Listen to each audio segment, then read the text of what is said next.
ఇది hand design అండి. Hand design కోసం చూడండి, హ్యాండ్ ఎంత ఉందో అంత కట్ చేసుకోవాలి మనము. ఇది ఫుల్ హ్యాండ్స్ అయినా ఈ డిజైన్ చాలా బాగుంటుంది. ఇప్పుడు చూడండి, ఇది నేనైతే హాఫ్ హ్యాండ్కి కట్ చేస్తున్నా. హైట్ 6 ఇంచెస్ వచ్చింది. తర్వాత ఇక్కడ పైన షోల్డర్ దగ్గర 1.5 ఇంచ్ 1.5 ఇంచ్ తీసుకున్నా. ఇక్కడ 2.5 ఇంచెస్ 2.5 ఇంచులు తీసుకుంటున్నా. ఇట్లా డబ్బా షేప్ స్క్వేర్ ఇట్లా గీసుకోవాలి. గీసుకున్నాక దాన్ని ఇట్లా చూడండి రౌండ్ గీయండి. రౌండ్ గీసిన తర్వాత ఇప్పుడు కింది సైడ్ చూడండి, హ్యాండ్ దగ్గర 1.5 ఇంచు 1.5 ఇంచు తీసుకుంటున్నా. 1.5.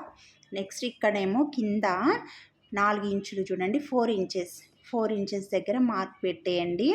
పెట్టేసిన తర్వాత ఇప్పుడు దీన్ని కలుపుదాము. ఇట్లా కర్వ్ తీయండి. ఇట్లా తీసి చూడండి, ఇట్లా తీయండి. ఇప్పుడు రౌండ్ మనం షోల్డర్ దగ్గర రౌండ్ చేసినాం కదా, ఇది ఇట్లా కర్వ్ ఇది కట్ చేయండి. ఇది ఫుల్ హ్యాండ్స్ అయినా చాలా బాగుంటుందండి, ట్రై చేయండి తప్పకుండా ఇది కూడా. తర్వాత నేనైతే ఫస్ట్ అయితే బ్లౌజ్ పీస్ కట్ చేసుకున్నాకనే ఈ లైనింగ్ మీద పెట్టినా అండి. ఎందుకంటే మీకు చూపించడానికి అన్నట్టు నా దగ్గర కాటన్ అయితే లేకుండే, పాలిస్టర్ తీసుకున్నా. పాలిస్టర్ క్లాత్ కట్ చేస్తుంటే ఇంత కట్ చేసినట్లు ఉండదు. ఇది ఇప్పుడు నేను బ్లౌజ్ పీస్ కట్ చేసింది స్టిఫ్గా క్లాత్ మంచిగా ఉంది కాబట్టి డైరెక్ట్గా అప్లై చేసుకున్నా. మీరైతే లైనింగ్ కట్ చేసుకోండి ఫస్ట్ నేను చెప్పిన మెజర్మెంట్. చూడండి, ఇప్పుడు నేను కుట్టేదైతే రౌండ్ ఉంది కదా, షోల్డర్ దగ్గర రౌండ్గా కుట్టుకుంటూ వస్తున్నా. చూడండి, మెల్లిగా రౌండ్గా కుట్టుకుంటూ రండి. తర్వాత పిన్స్ తీసేయండి. పిన్స్ అయితే ఖచ్చితంగా పెట్టుకోండి, కదలకుండా ఉంటుంది. తర్వాత కింది సైడ్ కూడా నేను షోల్డర్ దగ్గర రౌండ్ మాత్రమే వేసిన, మొత్తం వేయలేదు. కింది అయితేనేమో మొత్తం వేసుకుంటూ వస్తున్నా. చూడండి, ఇగో మీకు మూల ఉంది కదా, అది వచ్చేసరికి అక్కడ ఇట్లా గీసుకోండి. ఎందుకంటే మూల ఎక్కడుంది అని మనకు కుడుతుంటే అంత అనిపించదు. ఆ మూల ఎక్కడుంది అక్కడ గీసుకొని అక్కడ డాట్ పెట్టుకున్నారనుకో మీకు ఈజీ అవుతుంది అనమాట కుట్టడానికి. ఇట్లా అనమాట, ఇట్లా తిప్పండి. నీడిల్ ఆ మూల దగ్గర నీడిల్ దింపి తిప్పాలి, అలాగైతే మంచిగా వస్తుంది. ఇప్పుడు కట్ చేయండి. మనము ఎంత ఎక్స్ట్రా ఎంత క్లాత్ ఉందో అంత కట్ చేయండి.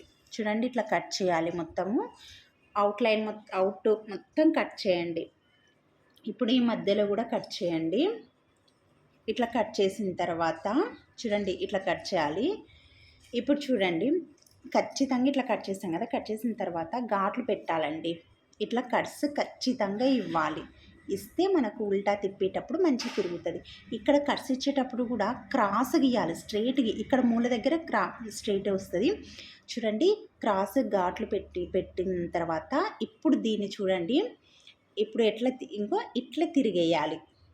మనకు కొద్దిగా సందు ఉంటుంది మధ్యలో, అట్లా తీసుకొని తిరిగేస్తే మనకు డైరెక్ట్గా ఇంకా మనం ఎక్స్ట్రా వేరే క్లాత్ తీసుకొని వేయనవసరం లేదన్నమాట. ఇది నేర్చుకునే వాళ్ళకి ఈజీ ప్రాసెస్ ఉంటుంది. చూడండి, ఇగో ఇట్లా ఇప్పుడు మనం కుట్టినాం కదా, ఇప్పుడు దానిపైన మళ్ళీ అనిగే కుట్టు వేసుకుంటూ రావాలన్నమాట. ఇప్పుడు కింద పైన, ఇప్పుడు ఆ పైన రౌండ్ ఉంటుంది, కింద ఉంటుంది కదా, అది కూడా వేసుకుంటూ రండి. ఇదైతే ఫుల్ హ్యాండ్స్ ట్రై చేయండి, చాలా బాగుంటుంది హ్యాండ్ అయితే. చూడండి, శారీలో బ్లౌజ్ మంచిగా ఈ డిజైన్ మంచిగా ఉంటుంది. ఇప్పుడు కింద కూడా ఇలాగ కుట్టుకుంటూ రండి.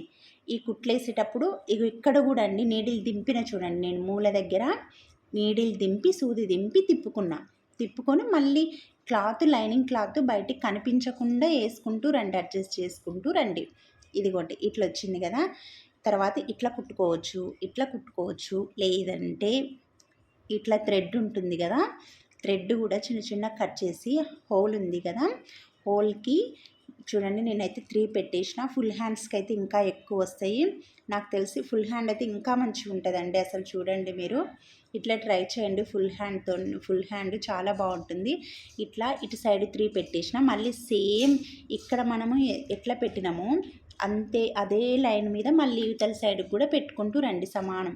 ఇప్పుడు చూడండి, యువతల కూడా నేను అవతల ఎట్లా పెట్టినా యువతల కూడా 3 అలాగే పెట్టేసి ఇప్పుడు మన శారీది క్లాత్, మన శారీలో ఫ్లవర్స్ అట్లా ఉంటుంది కదా, అట్లాంటి కలర్ తీసుకొని ఇట్లా పెట్టేయండి. చూడండి, వాటి మధ్యలోంచి థ్రెడ్ చూడండి. పెట్టేసిన తర్వాత లట్కన్స్ ఉంటారు అంతే. నచ్చితే లైక్ చేయండి, ప్లీజ్ సబ్స్క్రైబ్ చేసుకోండి, అలాగే షేర్ చేయండి. Thank you.